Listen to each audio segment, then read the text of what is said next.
Hello everyone, कैसे हो आप सभी लोग। स्वागत है आप सभी का मैथ प्रो में। तो आज के सेशन में अपन प्रैक्टिस सेट 27 देखते हैं। तो चलते हैं फर्स्ट क्वेश्चन की तरफ। फर्स्ट क्वेश्चन में क्या बोला गया है, देखो एक तालिका दर्शाता है जिसमें 1940 से लेकर 1979 तक अपन को डाटा दिया गया है, जिसमें सृजित रोजगार की संख्या को दर्शाता है।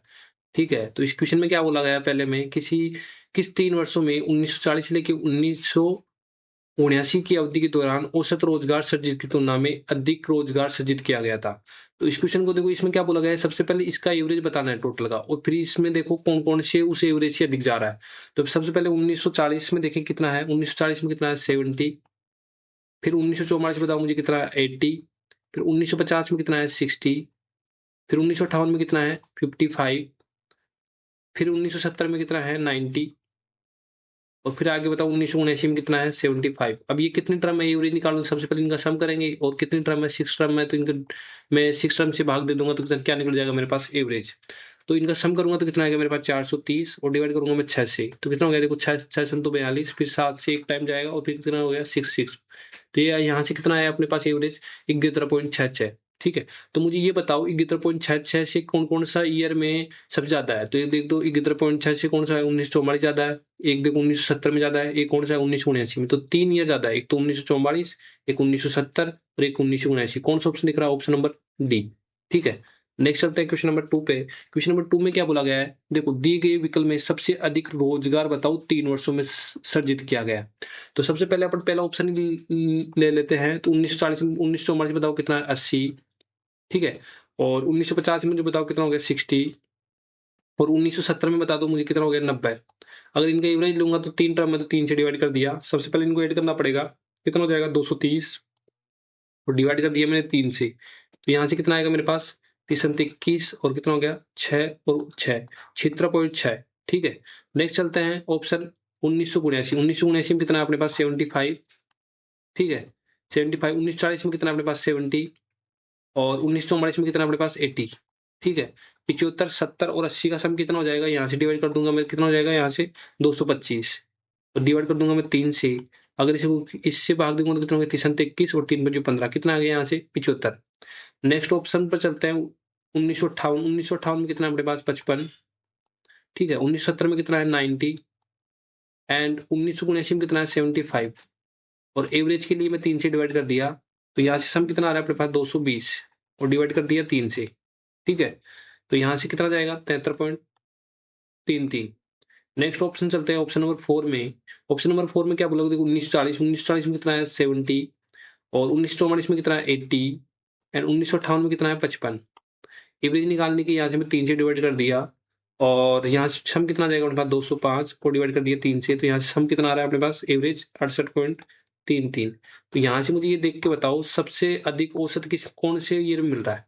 इसमें मिल रहा है ना 76.66%। तो ये कौन कौन से का था, एक तो 1900, ये कौन से का था 1944। ये 60 किसका था 1950 का। और ये किसका था 90 1970 का। तो ये कौन सा ऑप्शन दिख रहा है 1944, 1950, 1970, कौन सा दिख रहा है, ऑप्शन नंबर ए दिख रहा है। तो इसका आंसर कौन सा हो जाएगा, option number A. Next question पर चलते हैं क्वेश्चन नंबर 3 में। क्वेश्चन नंबर 3 में क्या बोला गया है, देखो दी गई तालिका के अनुसार निम्नलिखित किस 3 वर्षों में रोजगार की संख्या सबसे कम थी। उसमें तो क्या पूछा था, पिछले वाले क्वेश्चन में तो सबसे अधिक थी, और इसमें क्या पूछा था सबसे कम है। तो इसमें पहला ऑप्शन देखते हैं। तो 1944 में कितना हो गया 70। 1950 में कौन सा हो गया 60। और इसमें कौन सा हो गया 1958 में 55। यहाँ से अगर मैं 3 से डिवाइड करता हूँ, ठीक है, 1944 में कितना हो गया, यहाँ से 1944 में 80 है। ठीक है, यहाँ से 80 है। फिर कौन सा हो गया 60 और 85, 55। ठीक है, डिवाइड कर दिया मैंने 3 से, तो यहाँ सम कितना आ गया अपने पास 195, और मैं भाग दिया 3 का। तो यहाँ से मेरे पास एवरेज कितना आ रहा है 65। नेक्स्ट ऑप्शन पे चलता हूँ मैं 1958। 1958 मुझे बताओ कितना है 55। ठीक है, 1970 में कितना हो गया 1970 में 90 है। और 1979 में कितना हो गया 75। अगर मैं यहाँ से 3 से डिवाइड कर दूंगा तो मेरे पास एवरेज निकल के आ जाएगा। तो सबसे पहले इनको योग करूंगा तो कितना हो गया 220, और डिवाइड कर दिया मैंने 3 से, तो यहाँ से एवरेज कितना आएगा अपने पास 73.33। नेक्स्ट ऑप्शन पर चलते हैं 1940। 1940 में कितना है 70। ठीक है, और 1944 में कितना है 80। एंड 1950 में कितना है अपने पास 60। यहाँ से एवरेज 3 का है, तो 3 से डिवाइड कर दिया अपने 70 80 60 कितना हो गया अपने पास 210। और ये कितना चलाएगा 30 30 21 70 टाइम चला जाएगा, एवरेज कितना आ गया 70। ठीक है। नेक्स्ट एंड फाइनल 1950 में कितना है 60, 1958 में कितना है अपने पास 55, एंड 1970 में कितना है अपने पास 90। डिवाइड कर दिया मैंने 3 से, तो यहाँ से सम कितना आ रहा है अपने पास 205, और डिवाइड कर दिया 3 से, तो यहाँ से कितना आएगा 68.33। तो यहाँ से इन चारों ऑप्शन में देख के अपने बता देंगे सबसे एवरेज सबसे कम किस में आ रहा है। ऑप्शन नंबर ए में ही आ रहा है 65, तो कौन सा दिख रहा है option number A. Next question पर चलते हैं, क्वेश्चन नंबर 4 में। क्वेश्चन नंबर 4 में क्या बोला गया है, दी गई तालिका के अनुसार नीचे सूचीबद्ध है 2 वर्षों की अवधि में किसमें सबसे अधिक औसत रोजगार सर्जित हुआ है। तो आप पहला ऑप्शन ले लो 1940 और 1970 में बताओ। 1940 में कितना है 70, और 1970 में कितना है 90। यहाँ से दो ईयर्स का देखना है, तो यहाँ से सम कितना हो जाएगा 1970 और 90 का सम कितना हो जाएगा 160, और 2 से डिवाइड करा तो कितना हो गया अपने पास 2 घंटे 16 80। ठीक है। नेक्स्ट पर चलते हैं, क्वेश्चन नंबर 1970 और 1958 में बताओ। तो 1970 में कितना हो गया अपने पास 90, और 1958 में कितना हो गया 55। यहाँ से मैं 2 से डिवाइड करूंगा, तो यहाँ से कितना हो गया 145। ठीक है, 145 में 2 से डिवाइड करूंगा तो एवरेज कितना निकल के आया अपने पास 72.5। दूसरा ऑप्शन हो गया। नेक्स्ट चेक करते हैं तीसरा ऑप्शन को। तीसरा ऑप्शन 1940, 1940 में कितना हो गया 70, और 1944 में कितना हो गया 80। यहाँ से डिवाइड कर दूंगा मैं 2 से, तो 70 और 80 में कितना हो गया 150, और 150 में 2 से डिवाइड करूंगा तो कितना हो गया अपने पास 75। नेक्स्ट ऑप्शन चेक करते हैं फोर्थ। 1970 में कितना है 90, और 1979 में कितना है 75। 2 से डिवाइड करा तो यहाँ से कितना आ रहा है अपने पास 165, और 165 में 2 से डिवाइड कर रहा तो यहाँ से कितना आएगा अपने पास 82.5। तो सबसे अधिक पूछ रहा है 2 ईयर में कौन सा दिख रहा है, लास्ट वाला ऑप्शन दिख रहा है 1990 और 1979, option number D. Next question में चलते हैं, क्वेश्चन नंबर 5। क्वेश्चन नंबर 5 में क्या बोला गया है, यदि ये बहुपद दे रखा है 9 x की पावर 5 y की पावर 2 और z की पावर r की घात दे रखा है अपने को 15, तो r का मान बताना है। तो मैं बोलूँ कि बहुपद की घात चरों की घातों के योग के बराबर होती है। जो ये बहुपद की घात होती है ना, वो चरों की घात के योगफल के बराबर होती है। तो जो 5 प्लस 2 प्लस r, इनका योग किसकी इक्वल हो जाएगा 5 की इक्वल। तो ये कितना हो गया देखो, r बराबर कितना हो गया 5 माइनस 7, तो r की वैल्यू कितनी आ जाएगी अपने पास 8। तो यही पूछा है, आर की वैल्यू बताओ। तो आर की वैल्यू कितनी आ गई 8, option number D. Next question पर चलता है, क्वेश्चन नंबर 6। इसमें क्या बोला गया है कि देखो 7 घंटे में 0.896 सेंटीमीटर वर्षा दर्ज की गई है, तो प्रति घंटे औसत वर्षापात की बात बताओ। देखो 7 घंटे में कितनी हो रही है, पर हावर में कितनी हो जाएगी, ये हो रही है 7 घंटे में, तो पर हावर में कितनी हो जाएगी। ठीक है, अपन इसको 7 से डिवाइड कर देंगे, तो ये पर हावर औसत निकल जाएगा। ठीक, यहाँ से अगर इसको भाग करते हैं 0 1 और फिर 2 टाइम चला जाएगा, फिर 8 टाइम, तो 0.128 आ जाएगा प्रति औसत वर्षा। कौन सा ऑप्शन दिख रहा है 0.128, ऑप्शन नंबर डी। नेक्स्ट पे चलते हैं, क्वेश्चन नंबर 7। क्वेश्चन नंबर 7 में क्या बोला गया है, इसमें भी क्या बताओ औसत बताना है। तो औसत बताने के लिए तो क्या क्या है इजी, सबसे पहले इनको ऐड करेंगे 4.2 3.8 और कितना हो गया 7.6, और कितनी टर्म है 3 टर्म है, तो यहाँ से 3 का मैंने क्या लगा दिया डिवाइड कर दिया। देखो 4.2 और 3.8 तो कितना हो गया 8, और यहाँ से 7 में जोड़ूंगा तो कितना हो गया अपने पास 15.6, और यहाँ से 3 से डिवाइड करूंगा तो मेरे पास कितना आ जाएगा इनको। देखो कितना हो गया 3 बजे 15 और 3 दूनी 6, कितना हो गया 5.2 एवरेज निकल के आ रहा है। कौन सा ऑप्शन मिल रहा है, ऑप्शन नंबर ए। नेक्स्ट पर चलते हैं, क्वेश्चन नंबर 8। क्वेश्चन नंबर 8 में क्या बोला गया, देखो माध्यिका बताना है और अक्ष का मान बताना। तो देखो ये अरेंज है पहले से ही, तो मैं लिखता हूँ यहाँ 7 11 12 है, अक्ष माइनस वाई, और ये कितना हो गया अक्ष प्लस वाई, यहाँ से हो जाएगा 20, यहाँ से 21, और यहाँ से कितना हो गया 29। यहाँ कितनी टर्म में देखो 3 और 3 6 2 8। जब n बराबर 8 है मतलब क्या है सम है। तो सम तो आप लोगों को कितनी बार पता होगा कि माध्यिका क्या होती है जब सम होता है। तो माध्यिका सम होती है तो क्या होता है कि n/2a पद लेंगे प्लस n/2a प्लस 1a पद लेंगे और डिवाइड कर देंगे किससे 2 से डिवाइड कर देंगे। ठीक है, तो ये माध्यिका निकल के आती है। तो यहाँ n/2 मतलब कितना लिखेंगे 8/2 मतलब कितना हो गया फोर्थवा पद लेंगे और 5वां पद। ठीक है, तो यहाँ से 4वां पद कौन सा हो गया अक्स माइनस वाई प्लस करूंगा मैं कौन सा अक्स प्लस वाई, और डिवाइड कर दूंगा 2 से। तो ये किसके बराबर हो जाएगा अपने पास 16 माध्यिका के बराबर। देखो यहाँ से वाई कैंसिल आउट हो गया, तो यहाँ से कितना आ गया अपने पास 2x इक्वल टू कितना हो गया 2 इक्वल टू कितना हो जाएगा 16। तो 2 से 2 कैंसिल आउट हो गया, तो यहाँ से मेरे पास बताओ अक्स की वैल्यू कितनी आ रही है 16। तो अक्स की वैल्यू इसमें बताना है, तो अक्स की वैल्यू कितनी आ रही है option number A 16। Next question पर चलते हैं, क्वेश्चन नंबर 9। क्वेश्चन नंबर 9 में क्या बोला गया, देखो इसमें माध्यिका और माध्य के बीच में अंतर बताना है। तो माध्यिका के लिए सबसे पहले तो क्या करना पड़ेगा, इसको अरेंज करना पड़ेगा आरोही क्रम में। तो देखो सबसे पहले 3 लिखा मैंने, 3 के बाद कितना आएगा 5 आएगा, 5 के बाद 8, 8 के बाद 12 है, 12 के बाद 14, 14 के बाद 15, 15 के बाद 20। ये कितने टर्म है 3 3 6 1 7। जब n बराबर क्या हो विषम हो, तो माध्यिका क्या होती है n+1/2r टर्म होता है ना, तो यहाँ से कितना हो जाएगा 7 + 1 8, मतलब 4th टर्म क्या हो जाएगी, माध्यिका हो जाएगी। तो ये तो क्या हो जाएगा, माध्यिका हो जाएगी इसकी। ठीक है, तो यहाँ से माध्यिका कितनी हो जाएगी 12 है, और माध्य क्या हो जाएगा, इनका 8 करना पड़ेगा। 8 कैसे 3 + 5 + 8 + 12 + 14 + 15 + 20। यहाँ से मैं ऐड करूंगा और डिवाइड किससे करूंगा, 7 से। देखो यहाँ से 20 हो गए ना, तो 12 और 8 कितने हो गए 20, 20 20 40, और 15 और 20 कितने हो गए 20, यहाँ से हो गए 60, और यहाँ कितने हो गए 17, तो कितने हो गए 77। तो 77 से मैं डिवाइड कर दिया 7 से, तो यहाँ से मेरे पास माध्य कितना निकल रखा 11। अब क्या बचा, माध्यिका और माध्य का बीच का अंतर, मतलब 12 और 11 का अंतर पूछा है, तो 12 और -11 का अंतर कितना आ गया 1। तो ये पूछा है, कौन सा ऑप्शन दिख रहा है, option number C. Next question पर चलते हैं, क्वेश्चन नंबर 10। क्वेश्चन नंबर 10 में क्या बोला गया है, देखो एक समीकरण दे रखी है जिसमें x बराबर 2 दे रखा है, जिसमें एक वर्त का समीकरण दे रखा है x² + y², इसमें स्पर्श रेखा का समीकरण बताना है। तो सबसे पहले मुझे इसे बता दो, अगर x बराबर 2 है और ये वर्त का समीकरण दे रखा है, तो यहाँ से y की वैल्यू अपने पास क्या क्या प्राप्त होगी। तो यहाँ से अगर मैं 2 का रखता हूँ तो कितना हो जाएगा 4 + y² = 9, और y² बराबर अपने पास आएगा 5, तो y बराबर कितना आएगा +-√5। अगर अपन को y बराबर +-√5 आ गया, तो यहाँ पर अपने क्या कोऑर्डिनेट बन गए, पॉइंट क्या बन गए, एक तो 2 और एक √5 बन जाएगा एक तो, और एक दूसरा कोऑर्डिनेट क्या बन जाएगा 2 और -√5।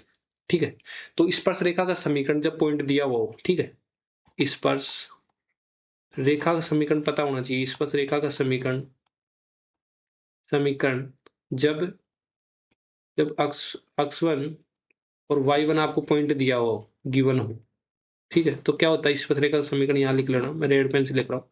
ये क्या होता है, यहाँ पे क्या होता है, x1 + y1 इक्वल टू कितना होता है r², ये होता है। ठीक है, तो यहाँ से अगर इसमें वैल्यू पुट करते हैं, ठीक है, तो ये होता है, देखना क्या होता है, ये r² होता है, क्या होता है r²। तो अपने पास r² की वैल्यू कितनी है 9। देखो x की जगह मैंने x रख दिया, तो यहाँ से पहला कोऑर्डिनेट लेता हूँ, ये कौन सा कोऑर्डिनेट लेता हूँ 2 और √5। तो यहाँ से इक्वेशन आएगी, देखो कितना होगी, देखो 2 और x1 की जगह रख दिया मैंने 2 और x की जगह x। ठीक है, यहाँ पर y हो जाएगा, और y1 की जगह मैंने रख दिया क्या √5, और y इक्वल टू कितना हो गया r² की वैल्यू कितनी होगी 9। एक तो अपने पास ये इक्वेशन आ गई। ठीक है, नेक्स्ट कोऑर्डिनेट लेते हैं 2 और -√5, तो यहाँ हो जाएगा देखो 2x, और हो जाएगा माइनस का √5, y इक्वल टू 9। तो ये दो इक्वेशन आ रही है स्पर्श रेखा समीकरण, कौन सा ऑप्शन दिख रहा है, देखो 2x + √5 9, और 2x - √5 y इक्वल टू 9। तो कौन सा ऑप्शन दिख रहा है, option number D B. Next question पर चलते हैं, क्वेश्चन नंबर 11 पर। क्वेश्चन नंबर 11 में क्या बोला गया, देखो एबीसी एक ट्रायंगल है जिसमें एबीसी का रेशियो दे रखा है अपन को, तो एक के संपूरक कोण का मान बताओ। तो संपूरक कोण क्या होता है, मान लो कि दो संपूरक कोण है ए और बी, इनका योग कितना होता है ऑलवेज 180। ठीक है, तो यहाँ से मुझे बताओ, देखो एक ये ट्रायंगल दे रखा है आपको ए बी सी। ठीक है, इसमें ए दे रखा है अपन को 2, बी दे रखा है अपन को 3, और सी दे रखा है अपन को 5। तो देखो यहाँ से देखो कितना कितना हो जाएगा 2 3 और 5 और 8 8 2 कितना हो गया 10। 10 का रेशियो में वैल्यू कितना होता है 180। मतलब मैंने बोल दिया त्रिभुज के तीनों कोणों का योग कितना होता है 180। तो 5 + 3 + 8 कितना हो गया 10। 10 की वैल्यू कितनी होगी 180, तो एक की वैल्यू कितनी होगी अपने पास 18। तो अपन को चाहिए ए का, तो यहाँ से दो की वैल्यू कितनी आ जाएगी 36, मतलब एक कोण कितना हो गया 36 डिग्री। तो एक के संपूरक कोण मानो बताओ।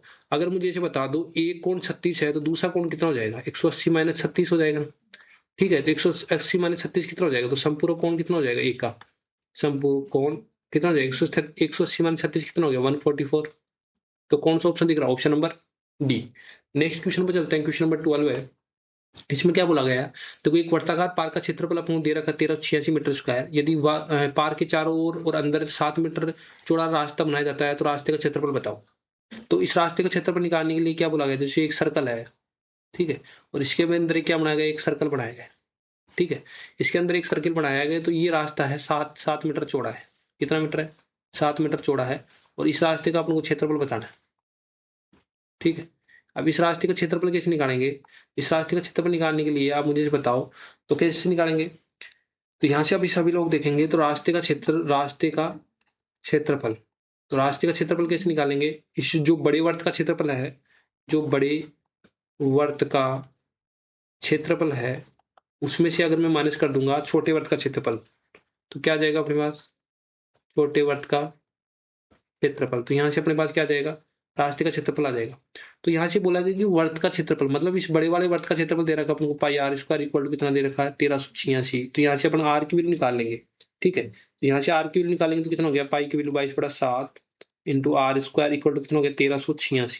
देखो 22 से चला जाएगा कितने टाइम, 63 टाइम चला जाएगा, और 7 इंटू 63 कितना होता है अपने पास 441। तो आर बराबर कितना आ गया अपने पास 21, ठीक है। अब देखो बड़े वर्त का क्षेत्रफल तो अपन को गिवन है कितना 1386, माइनस ये कितना हो जाएगा पाई और आर स्क्वायर।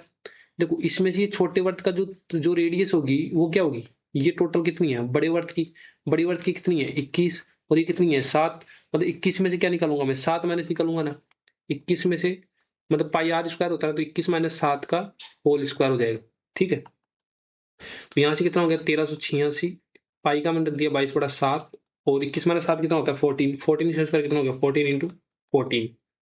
यहाँ से चला जाएगा 2 टाइम्स 1386, और देखो 14 इंटू 2 कितना हो जाएगा 28, और 22 इंटू 28 कितना हो जाएगा 616, और यहाँ से 616 में माइनस करूंगा, इसमें कितना हो जाएगा अपने पास 770 मीटर स्क्वायर। तो ये रास्ते का क्षेत्रफल निकल जाएगा, किसका निकल जाएगा, रास्ते का क्षेत्रफल, रास्ते का क्षेत्रफल 770। कौन सा ऑप्शन दिख रहा है, option number B. Next question पर चलते हैं, क्वेश्चन नंबर 13। इसमें क्या बोला गया, देखो एक कमरे के लिए यदि लंबाई अपन को दे रखा है 3x + 10 मीटर और चौड़ाई दे रखा है 2x + 5 मीटर, तो एक साथ इसके चारों दीवारों का क्षेत्रफल भी दे रखा है, तो कमरे की ऊंचाई बताओ। तो कमरे की जो चार दीवारों का क्षेत्रफल कितना होता है, चार दीवारों का क्षेत्रफल, चार दीवारों का क्षेत्रफल का फॉर्मूला क्या होता है 2 इंटू लंबाई प्लस चौड़ाई इंटू ऊंचाई, ये होता है ना। तो चार दीवारों का क्षेत्रफल क्वेश्चन में कितना दे रखा है 60 + 180, ठीक है। यहाँ से अगर मैं 2 इंटू एल, लंबाई कितनी दे रखी है 3x + 10, और चौड़ाई कितनी दे रखी है 2x + 5, और हाइट के लिए अपन को क्या निकालनी है, फाइंड करनी है। तो यहाँ से देखो 60x + 180, और यहाँ से कितना हो जाएगा देखो 5x, ठीक है, और कितना हो जाएगा 15 इक्वल टू कितना हो गया x। यहाँ से 60x + 180, अगर 2 को अंदर मल्टीप्लाई करो तो कितना हो गया 10x, और कितना हो गया 30 इंटू h।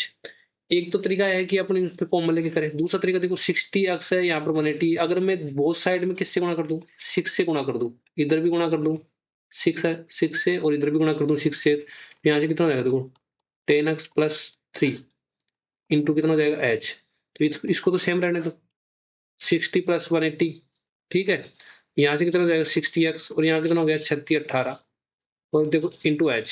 देखो यहाँ से 60x और ये भी सेम है, तो ये क्या हो जाएगा कैंसिल आउट। तो एच की वैल्यू कितनी प्राप्त हो रही है अपन को 6। तो हाइट की वैल्यू निकालनी है, हाइट की वैल्यू कितनी मिल रही है अपन को 6 मीटर। कौन सा ऑप्शन दिख रहा है, option number B. Next question पर चलते हैं, क्वेश्चन नंबर 14 पर। देखो एक बर्तन में 80 लीटर दूध है और उसमें 8 लीटर दूध निकाला जाता है और पानी डाल दिया जाता है। अब बर्तन में 8 लीटर में से निकाला जाता है, पुनः इसको पानी डाल दिया जाता है, तो ये समझ प्रक्रिया एक बार और दोहराई जाती है। मतलब एक बार यहाँ दोहरा दी, एक बार यहाँ दोहरा दी, एक बार यहाँ दोहरा दी, मतलब टोटल कितनी बार दोहरा रहा है 3 बार, ठीक है। ये पता चल गया। अब देखो 8 लीटर दूध निकाला जाता है टोटल में से कितना 80 में से, तो 1/10 भाग लीटर निकल रहा है, बच कितना रहा है 9/10 भाग बच रहा है ना। तो इससे पीछे वाले वीडियो में मैंने बताया था, तो जो मिल्क का रेशियो निकालना होता है ना, तो देखो टोटल का कितना कितना बच रहा है 9/10, और ये प्रक्रिया कितनी बार दोहरा रही है 3 बार, तो 9/10 इंटू 9/10, तो ये भाग बच रहा है। तो ये मैं यहाँ से कैंसिल आउट कर दूंगा, तो ये मिल्क का भाग बच जाएगा 729 इंटू 8 कितना होता है अपने पास 5832, और मैं डिवाइड कर दूंगा 100 से, तो यहाँ से मिल्क का भाग कितना बचेगा 58.32 लीटर। कौन सा ऑप्शन दिख रहा है 58.32, option number C. Next question पर चलते हैं, क्वेश्चन नंबर 15 पर। देखो 5 अंकों की सबसे बड़ी संख्या बतानी है जो 6 8 12 और 15 और 20 से क्या हो जाए विभाजित हो जाए।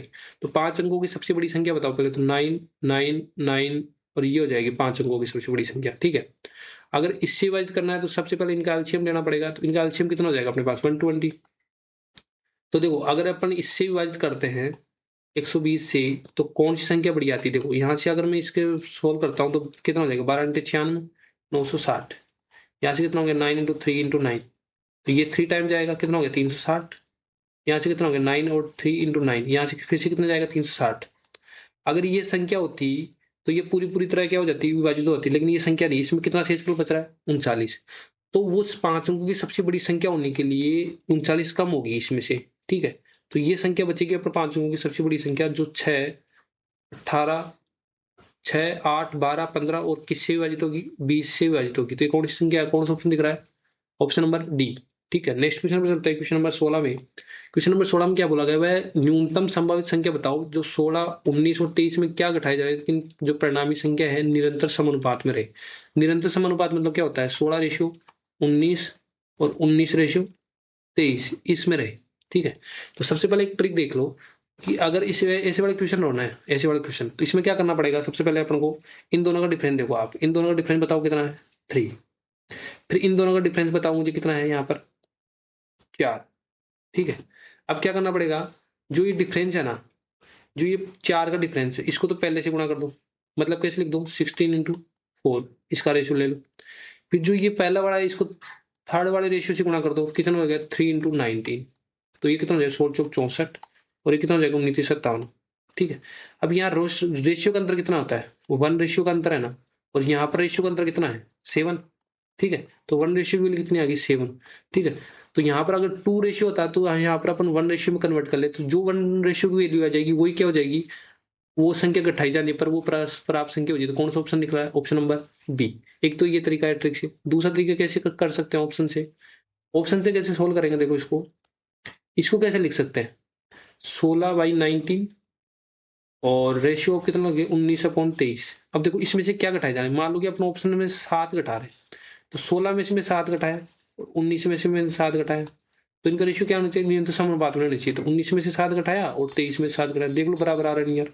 तो यहाँ सोल्व करो तो कितना हो गया, 9/12 और यहाँ सोल्व करो तो कितना हो गया, 12/16। देखो कितना हो गया, 3 3 और 3 चौक 12 और 4 से 4 थी 12 और 4 चौक 16। तो देखो बराबर आ रहे हैं ना। तो ये ऑप्शन नंबर 7 भी सेटिस्फाई करा ऑप्शन से भी, और ऐसे ट्रिक से भी क्या करेगा, सेटिस्फाई करेगा। कौन सा option, option number B. Next पर चलते हैं, क्वेश्चन नंबर 17 पर। क्वेश्चन नंबर 17 में क्या बोला गया है, देखो 20-25 का मान बताओ किसका रूट होता है। सबसे पहले मैंने जिसके लास्ट में 5 डिजिट होता है और 2 डिजिट के लिए स्क्वायर कैसे निकालते हैं, आप लोगों को पता होगा कैसे निकालते हैं। जैसे 55 का बोला है, तो सबसे पहले 55 का मतलब ये लास्ट डिजिट 5 का स्क्वायर कर दो, 5 के आगे कितना है, 6, तो 6 6 × 30, क्या ये 20 से मतलब इसका स्क्वायर होगा, तो ये ऑप्शन कैंसिल आउट हो गया। देखो 25 का तो सबका पता होता है कितना, 625। अब देखो 65 का कैसे निकालेंगे, देखो 65 में 5 5 का कितना होता है, 25, और 6 की अगली बार टर्म कौन सी होती है, 7, तो 7 7 चूंकि में क्या इसका रूट है, नहीं है, तो ये भी कैंसिल आउट हो गया। देखो 45 का, 45 कैसे निकालेंगे, देखो इसका 25 हो गया और इसकी अगली बार टर्म कौन सी होगी, 5, तो 5 चौके 20 25, हाँ ये 45 का ही रूट मिल रहा है। कौन सा ऑप्शन, ऑप्शन नंबर डी। ऐसे चेक करेंगे। नेक्स्ट चलते हैं क्वेश्चन नंबर 18 पर। क्वेश्चन नंबर 18 में क्या बोला गया है, दो संख्याओं का जो लसाअ है वो 3 का 20वां गुणज है और उनका मैस आपको दे रखा 6, तो उनमें से एक संख्या दे रखी है, तो दूसरी संख्या बताओ। तो सबसे पहले तो आप लोगों को पता होगा कि एलसीएम इंटू जो एचसीएफ होता है, इनका प्रोडक्ट क्या होता है, संख्या ए इंटू बी के गुणनफल के बराबर होता है। तो जो एलसीएम है ना, वो क्या बोला गया, 3 का 20वां गुणज दे रखा है, तो अपन को एलसीएम कितना आ जाएगा, 60 आ जाएगा। अगर एलसीएम अपने पास 60 है, एचसीएफ क्वेश्चन में अपन को दे रखा 6 और एक संख्या दे रखी है अपन को 12, दूसरी संख्या फाइंड करनी है, तो कितना हो गया, 12×5 = 60 और दूसरी संख्या कितनी आ रही है अपने पास, 30। कौन सी आ रही है, दूसरी संख्या 30। कौन सा ऑप्शन दिख रहा है, option number D. Next question तो चलते हैं क्वेश्चन नंबर 19 पर। इसमें भी सेम ही बोला गया है कि दो संख्याओं का महत्व समावर्त और लघुत्व समावर्त दे रखा है, दूसरी संख्या बताना है। तो एलसीएम इंटू एचसीएफ, ठीक है, इनका प्रोडक्ट क्या होता है, ए इंटू बी। एलसीएम कितना दे रखा है अपने पास, 36, एचसीएफ कितना दे रखा है, 6, एक संख्या दे रखी है 12, दूसरी संख्या फाइंड करनी है, तो 12 में 4 के 36, तो दूसरी संख्या कितनी आ रही है अपने पास, 18। कौन सा ऑप्शन दिख रहा है, option number B. Next question पर चलते हैं, क्वेश्चन नंबर 20 में क्या बोला गया है कि अपन को √15 की वैल्यू दे रखी है 3.88, तो इसकी वैल्यू बतानी है। तो देखो ये 5 और ये अपॉन 3 दे रखा है, तो इसको क्या लिख सकते हो आप, √5/√3। ठीक है, अब इसका मैं परमे क्रम करूँ तो √3 का से √3 से ऊपर नीचे क्या कर दूंगा, मल्टीप्लाई। ऊपर वाला टर्म क्या बन जाएगा मेरे पास, √15, ठीक है, और नीचे वाला टर्म क्या बन जाएगा मेरे पास, 3। तो √15 की वैल्यू अपन को पता है कितनी, 3.88 है, और अगर मैं इसे 3 से डिवाइड कर देता हूँ, तो 3 से डिवाइड करूंगा तो मेरे पास क्या आएगा, 1.29, और ये 3 क्या होगा, चलता रहेगा। तो देखो जब ये रिपीटेशन बार बार होती है ना, तो उसको उसके ऊपर क्या लगा देते हैं अपन, बार। ठीक है, तो ये आंसर आ जाएगा इसका। कौन सा ऑप्शन दिख रहा है, 1.293 के ऊपर बार, option number D. Next question पर चलते हैं, क्वेश्चन नंबर 21। अब क्या बोला गया, देखो 96,961 में 9 के स्थानीय मानों का योग बताओ। देखो 96,961 में 9 के स्थानीय मान, तो पहले इस 9 का स्थानीय मान बताओगे, तो देखो 9 और इसमें आगे जितने भी डिजिट है वो अपन किस में बदल देंगे, 0 में। देखो ये हो जाएगा। अब ये 9 है तो मैंने ये 9 लिखा, इसके आगे पीछे कितने हैं, 1 और 2। देखो इसको सोल्व करो तो ये कितना हो गया, 90,000, तो ये कितना हो गया, 900। तो इनको ऐड कर दो, इनके डिजिट का ही वही पूछा है, सम पूछा है, तो 90,900। ठीक है, कौन सा ऑप्शन दिख रहा है? Option number C. Next question पे चलते हैं, क्वेश्चन नंबर 22। इसमें क्या बोला गया है? किसी संख्या का 50% उस संख्या के 4/5वें भाग से 21 कम है, तो वो संख्या बताओ। तो देखो जैसे जैसे बोला वैसे करते जाओ। वो संख्या मान लो लेट, वो संख्या कितनी है? x है। तो x का 50% मतलब कितना होता है? 1/2। ठीक है, और वो क्या है? उस संख्या की 4/5 से 21 कम है। ठीक है, तो ये दोनों बराबर हो जाएगी। ठीक है, यहाँ से इसको सोल्व करते हैं तो देखो 21 इधर आ जाएगा, और 4x/5 माइनस कितना हो गया? x/2। यहाँ से अगर सोल्व करता हूँ तो 10 हो जाएगा, और कितना हो गया? 5×8, और ये कितना हो गया? 5x इक्वल टू कितना हो गया अपने पास? 21। तो यहाँ से सोल्व करेंगे तो कितना आ गया अपने पास? 3x इक्वल टू कितना हो गया? 10। तो यहाँ से कितना आ गया? 7। तो x वैल्यू कितनी आ रही है? 70। तो वह संख्या कौन सी आ गई अपने पास? 70। कौन सा option? Option number B. Next question में चलते हैं, क्वेश्चन नंबर 23। देखो ए और बी ने एक व्यापार शुरू किया जिसमें ए ने 1 लाख रुपए और इसने 1.5 लाख रुपए निवेश किए, तो 24,000 रुपए के इन्होंने क्या किया? प्रॉफिट प्राप्त किया। तो ए का बी का से बताओ। तो आप लोगों को पता होना चाहिए प्रॉफिट का जो रेशियो होता है वो किस में बढ़ता है? आपको जितना अपन इन्वेस्टमेंट करते हैं और टाइम के रेशियो, जो इन्वेस्टमेंट टाइम का प्रोडक्ट होता है वो क्या आता है? प्रॉफिट आता है। तो देखो ए ने और बी के, ए ने निवेश किया कितना? ये निवेश किया 1 लाख। ठीक है, और बी ने किया 1.5 लाख। तो इनके रेशियो लेंगे, क्योंकि टाइम तो 12 बार, यहाँ पर मैं 1 ईयर लिखूंगा, यहाँ पर मैं 1 ईयर, तो क्या हो जाएगा? कैंसिल आउट हो जाएगा। तो देखो यहाँ से अगर मैं सोल्व करता हूँ, देखो ये कैंसिल आउट हो जाएगा। तो कितना हो जाएगा अपने पास? ये 2, और ये कितना हो जाएगा? 3। तो ये प्रॉफिट का रेशियो किसमें बटेगा? 2:3 में। तो ए का हिस्सा बताना है, तो ए टोटल तो कितना है? 24,000, और रेशियो में टोटल कितना है? 5। ए का हिस्सा कितना है? 2। ये कितना हो जाएगा? 3800 पता चला जाएगा ना।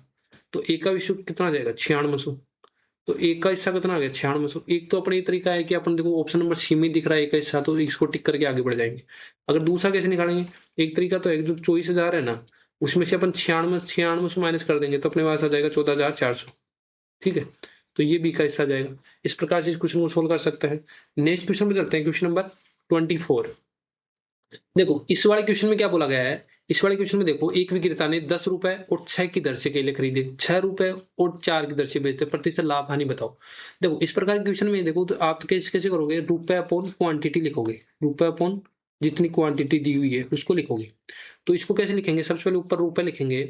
तो देखो यहाँ से रुपए लिखो आप, तो सीपी देखो यहाँ से खरीद रहा है, खरीद रहा मतलब सीपी, तो सीपी का रेशियो कितना आ जाएगा?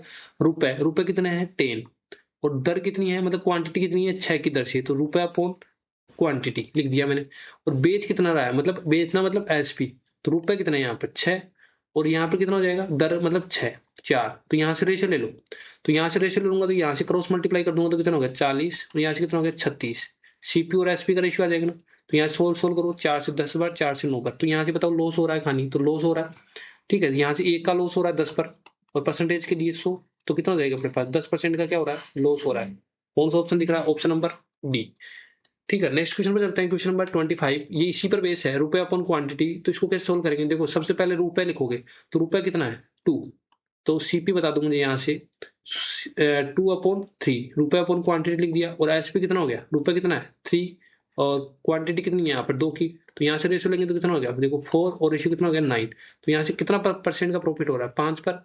5 प्रॉफिट हो रहा है 4 पर इंटू 100। ठीक है, 4 से कितना हो जाएगा? 25, तो कितना हो जाएगा? 125% का क्या हो रहा है यहाँ पर? प्रॉफिट हो रहा है। कौन सा ऑप्शन दिख रहा है? Option number D. Next question पे चलते हैं, क्वेश्चन नंबर 26 पर। देखो इसमें ए और बी का रेशियो दे रखा है अपन को, ए और बी का रेशियो दे रखा है कितना? 3:4। एंड बी एंड सी का रेशियो बताना है, तो यहाँ से कितना हो गया? 5:7। अब बताना है किसका? ए और सी का। जब भी फर्स्ट एंड लास्ट का रेशियो पूछे, ठीक है, जब भी फर्स्ट एंड लास्ट का पूछे, तो यहाँ से डायरेक्ट मल्टीप्लाई कर दो, तो कितना हो गया? 15, और कितना हो गया? 7×28। पूरा सोल्व करने की जरूरत नहीं है, पहला और लास्ट को गुणा कर दो, यहाँ से फर्स्ट एंड लास्ट का रेशियो आ जाएगा कौन सा? 15:28। कौन सा ऑप्शन दिख रहा है? Option number A. Next question पर चलते हैं, क्वेश्चन नंबर 27। देखो 1/- का दे रखा है, तो यहाँ पर माइनस आ जाएगा, यहाँ पर पावर क्या है? इवन है, तो यहाँ पर क्या आ जाएगा? पॉजिटिव आ जाएगा। तो सबसे पहले 1/2 की पावर आप 1/5 करोगे, तो 2 की पावर 5 कितना होता है? 32 होता है, तो ये तो कितना हो जाएगा? 1/32 हो जाएगा। नीचे 1/4 में करोगे तो कितना हो गया? 16, और प्लस में आ जाएगा 1/16। इतना लिख दिया मैंने प्लस। ये कितना हो जाएगा? देखो माइनस का 1/8, और माइनस का 1/4। देखो माइनस से ये क्या हो जाएगा? कैंसिल आउट हो जाएगा। देखो यहाँ से 1/32 है, और ये 16 उधर ऊपर जाके क्या हो जाएगा? पलट जाएगा, तो मैंने ऐसे लिख दिया प्लस। ये 1/8 हो गया, और ये 1/4 ऊपर जाके क्या हो जाएगा, पलट जाएगा। देखो 16 16 दूनी 32 हो जाएगा, कितना हो जाएगा, -1/2। और यहाँ से कितना हो गया, +1/2। तो -1/2 +1/2, यहाँ से आंसर कितना आ रहा है अपने पास, 0। कौन सा ऑप्शन दिख रहा है, option number A. Next question पे चलो, क्वेश्चन नंबर 28। 28 में क्या बोला गया, देखो एक व्यक्ति 3 घंटे में यात्रा पूरी करता है और यात्रा के पहले भाग को 20 किलोमीटर की गति से और दूसरे आधे भाग को 30 किलोमीटर प्रति घंटे से यात्रा करता है, तो कुल मिलाकर वह कितने किलोमीटर की दूरी तय करेगा। देखो एक तो तरीका इसमें बेसिक से कर सकते हो, आप बेसिक से कर सकते हो कि आप पूरी डिस्टेंस को क्या मान लो, 2D मान लो, ठीक है। आधा भाग वो डी में चलता है और आधा भाग किसमें चलता है, डी में, ठीक है। आधा आधा भाग में तोड़ लिया, तो आधा भाग तो 20 किलोमीटर प्रति घंटा से चल रहा है, ठीक है। और आधा भाग किसमें चल रहा है, 30 किलोमीटर प्रति घंटा की रफ्तार से। अगर यहाँ से टाइम बताऊंगा तो यहाँ से कितना होगा, d/20 और यहाँ से d/20, तो टोटल टाइम क्वेश्चन के अकॉर्डिंग कितना लग रहा है, 10 घंटे। अगर इसको सोल्व करते हैं तो यहाँ से मैंने एलसीएम ले लिया, कितना हो गया 60, तो यहाँ से कितना हो गया 3D और यहाँ से कितना हो गया 2D, इक्वल टू कितना हो गया अपने पास 10, तो यहाँ से कितना हो जाएगा 5D, कितना हो गया 5D। 5D इक्वल टू कितना हो जाएगा अपॉन 60 इक्वल टू कितना हो गया 10, तो यहाँ से कितना आ गया अपने पास 12, तो D इक्वल टू कितना आ गया 120। टोटल डिस्टेंस पूछा है, तो टोटल डिस्टेंस कितनी मानी थी अपन, 2D, मतलब इसको 2D निकालना है, तो यहाँ से कितना हो गया, 2 से गुणा करेंगे तो कितना हो गया 240, तो यहाँ से तो देखो 240 किलोमीटर आ रहा है। अगर बेसिक से करेंगे तो ऐसे करेंगे, ठीक है। अगर अपन इस क्वेश्चन को ट्रिक से करते हैं, ट्रिक से मतलब इसको कैसे शॉर्ट अप्रोच से सोच सकते हैं, तो देखो जो 20 किलोमीटर प्रति घंटा और 30 किलोमीटर प्रति घंटा दे रखा है, जो स्पीड दे रखी है, ठीक है, उनको ही डिस्टेंस मान लो, इनका एलसीएम मान लिया करो। तो डिस्टेंस कितनी आ गई, इनकी एलसीएम 60 आ जाएगा, तो अपनी डिस्टेंस मान ली खुद से 60 होगी, ठीक है। यहाँ से मुझे इसे बता दो, अगर पहली आधी दूरी चलता है वो 20 किलोमीटर प्रति घंटा की रफ्तार से और दूसरी आधी दूरी चलता है 30 किलोमीटर प्रति घंटा की रफ्तार से, यहाँ से टाइम का जो रेशियो होता है वो बता दो। तो 30/20 हो जाएगा यहाँ से, और यहाँ से कितना हो जाएगा 1, 30/30 करूंगा तो 1, यहाँ से कितना हो गया 3/2, यहाँ से कितना हो गया 3/2 प्लस 1 कितना हो गया 2 और 1 कितना हो गया 5/2। तो रेशियो में 5/2 है टोटल टाइम, और क्वेश्चन के अकॉर्डिंग कितना है 10। तो मुझे देखो 5 दूनी 10 और एक की वैल्यू कितनी पता चल गई अपने को 4। पता लगानी किसकी है अपने को, 6 की, क्योंकि डिस्टेंस कितनी है 60, मानिए 60 की वैल्यू कितनी हो जाएगी, 4 से गुणा कर दूंगा कितना हो गया 6 चौक 24। तो अपन डी ने मान के अपन अगर वैल्यू मानते हैं तब ऐसे कर सकते हैं। कौन सा ऑप्शन दिख रहा है 240, option number B. Next question पर चलते हैं, क्वेश्चन नंबर 29। 29 में क्या बोला गया है, 29 में क्या बोला गया है, देखो ए बी सी 10 दिन 15 दिन और 20 दिन पूरा कर सकते हैं, वो एक साथ करें तो कितने दिन। देखो सबसे पहले ए है वो 10 दिन में कर सकता है, जो बी है वो 15 दिन में कर सकता है और जो सी है वो 20 दिन में कर सकता है।